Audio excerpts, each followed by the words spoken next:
श्री इमरान प्रतापगढ़ी। मैं इमरान प्रतापगढ़ी जो राज्यसभा का सदस्य निर्वाचित हुआ हूँ, सत्यनिष्ठा से प्रतिज्ञान करता हूँ कि मैं विधि द्वारा स्थापित भारत के संविधान के प्रति सच्ची श्रद्धा और निष्ठा रखूंगा। इमरान हूँ, जेएनयू से नजीब 6 साल से गायब है। उसकी माँ की रोते रोते आंखें सूख गई हैं। दिल्ली चुप है।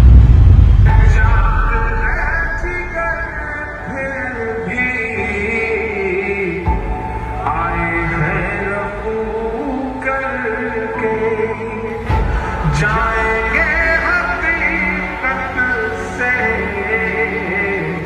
तुमको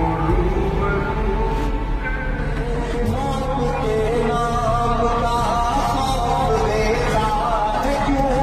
मौत जिस रोज आएगी मर जरा खबर कर दो, शेर वापस पलट गया।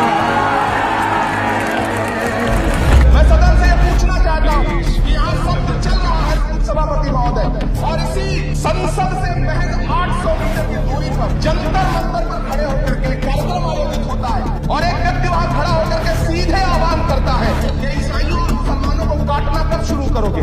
सीधे आह्वान करता है। दिल्ली पुलिस उस पर कोई कार्रवाई नहीं करती, उल्टा जो मीडिया उसको दिखाने का प्रयास करती है उनको नोटिस भेजा जाता है। ये कौन सा सबका साथ सबका विकास। इसी तरह की जिद के साथ किसानों के खिलाफ भी कानून लाए गए थे।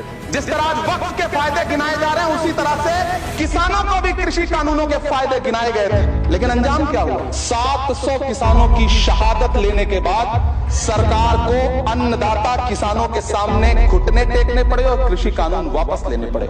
जिल्ले इलाही, जमहूरियत जो है वो नफरत और ठसक से नहीं चलती है, अकड़ से नहीं चलती है। उसमें सबकी हिस्सेदारी जरूरी है। कल किरण रिजिजू जी कह रहे थे कि रेलवे की जमीनें देश की जमीनें हैं, डिफेंस की जमीनें देश की जमीनें हैं। हाँ मंत्री जी हैं, बिल्कुल हैं। ये जो वक्फ की जमीनें हैं, ये हमारे पुरखों ने धार्मिक कामों के लिए डोनेट किया है। तो हम भी तो इसी देश के नागरिक हैं, हम भी तो इसी देश के बेटे हैं। तो वक्फ की जमीनें भी तो इसी देश की जमीनें हैं, उनको पराया क्यों बोलते हैं आप? सभापति महोदय, अशफाकुल्ला खान जब फैजाबाद की जेल में फांसी के फंदे पर झूल रहे थे तो इसी देश की जमीन के लिए झूल रहे थे ना। सभापति महोदय, अंडमान की जेल में काला पानी की सजा काट कर अपनी जान देने वाले मौलाना फजले हक खैराबादी हो या शेर खान अफरीदी हो, वो भी तो इसी जमीन के लिए अपनी जान दे रहे थे ना। सभापति महोदय, पाकिस्तान के खिलाफ लड़ते हुए अपनी जान देने वाले महावीर चक्र विजेता ब्रिगेडियर उस्मान हो या पाकिस्तान के पैटर्न टैंक उड़ाने वाला परमवीर चक्र विजेता वीर अब्दुल हमीद हो, वो भी तो इसी जमीन के लिए अपनी जान दे रहा था ना।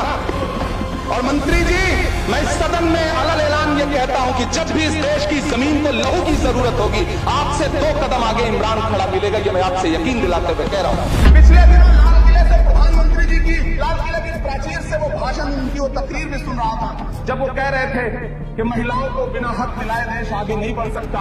जब वो लाल किले की प्राचीर से ये बात बोल रहे थे तो उस भाषण के महज 2.5-3 घंटे बाद उनके गृह राज्य गुजरात में बिल्किस बानो के आरोपी रिहा किए जा रहे थे। उसी दिन उन्हें माला पहनाया जा रहा था, उनका सम्मान किया जा रहा था। ये कौन सा सबका साथ सबका विकास है? ओलम, तुमसे कहना चाहता हूँ कि तुमने नफरत का जो बाजार सजाया हुआ है, तू ये कहता है मुसलमान पराया हुआ है। आज दिल चीर के दिखलाऊं वतन का नक्शा, मेरा भारत तेरी सांसों में समाया हुआ है। पर्दे पे आका एक धमाका, सब अदब से झुकने लगे। मोहब्बत कौन करता है, सियासत कौन करता है, मुझे मालूम है मेरी हिफाजत कौन करता है। मुझे मालूम है मेरी हिफाजत कौन करता है। और हम ही ने लाज रखी है बुजुर्गों की यहाँ, वरना सभी टुकड़ों पे पलते हैं, बगावत कौन करता है।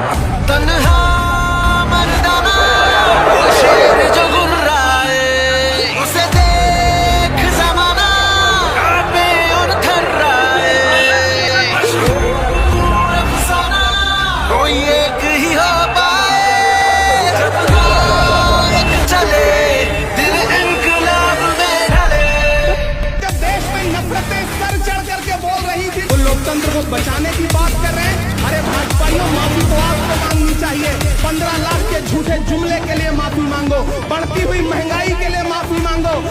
से जिनके झूठे वादों के लिए माफी मांगो, लोकतंत्र को कुचलने के लिए माफी मांगो, हिंदू को मुसलमान से लड़ाने के लिए माफी मांगो, सिख को ईसाई से लड़ाने के लिए माफी मांगो, माफी तो तुम मांगो। हमारी आंखों में आज भी जामिया की लाइब्रेरी में भरी गई आंसू गैस की जलन मौजूद है। हमारी आंख में आज भी हैदराबाद विश्वविद्यालय के बाहर खुले छत के नीचे सोए हुए रोहित वेमुला की आखिरी तस्वीर मौजूद है। हमारे कानों में आज भी अलीगढ़ यूनिवर्सिटी के कैंपस में पुलिस के राइफल के कुंदों से तोड़े गए दरवाजों की चीखें मौजूद हैं।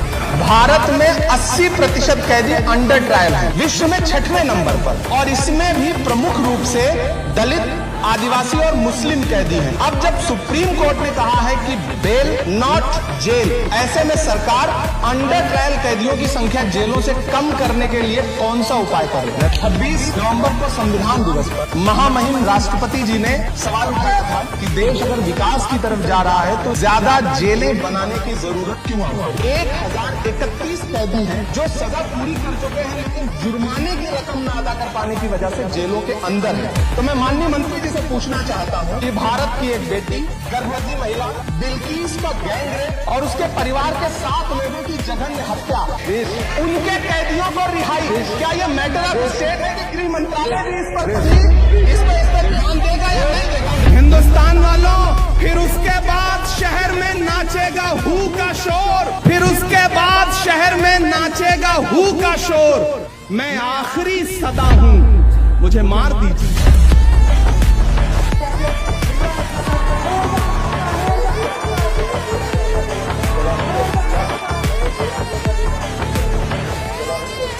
जब आप मोहब्बत में होते हैं तो फिर आप ये थोड़ी सोचते हैं कि हमारा भला होगा कि उनका भला होगा। आप तो ये सोचते हैं कि ठीक है जिसका भी भला होगा बस भला हो। हमारा मकसद देश का भला होना है और मुझे लग रहा है कि इस इंडिया अलायंस से देश का भला जरूर होगा।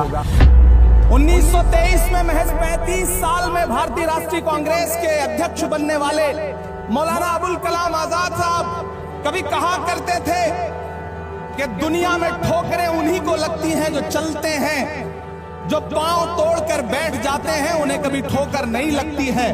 वो कहा करते थे कि सितारे टूट गए हैं लेकिन सूरज तो चमक रहा है, उससे किरण मांग लो और उन अंधेरी राहों में बिछा दो जहां उजालों की सख्त जरूरत है। सरकार का नारा था कि चप्पल पहनने वाला व्यक्ति भी जो है वो हवाई जहाज का सफर करेगा। यात्रा का अनुपात बढ़ता है, टिकट इतने ज्यादा महंगे हो जाते हैं कि कोई कंट्रोल नहीं रह जाता। 5000 का टिकट 20-20, 25-25 हजार तक में बिकता है। तो क्या माननीय मंत्री जी के पास इसको लेकर के उपाय है प्राइवेट एयरलाइंस को कंट्रोल करने का कि कम से कम टिकट जो है वो सस्ता रह सके और आम यात्री जो है वो हवाई जहाज का सफर करें? मैं आज एक ऐसे समाज और उससे जुड़े उद्योग का दर्द आपके सामने रखने के लिए खड़ा हुआ जिसे बुनकर समाज कहा जाता है। चाहे महाराष्ट्र का भिवंडी हो, मालेगांव हो, इचलकरंजी हो, उत्तर प्रदेश का बनारस हो, मऊ हो, मुबारकपुर हो, टांडा हो, मेरठ हो, इलाहाबाद का मऊआयमा हो, मध्य प्रदेश का बुरहानपुर हो, बिहार का भागलपुर हो, तमिलनाडु का सेलम हो, त्रिची हो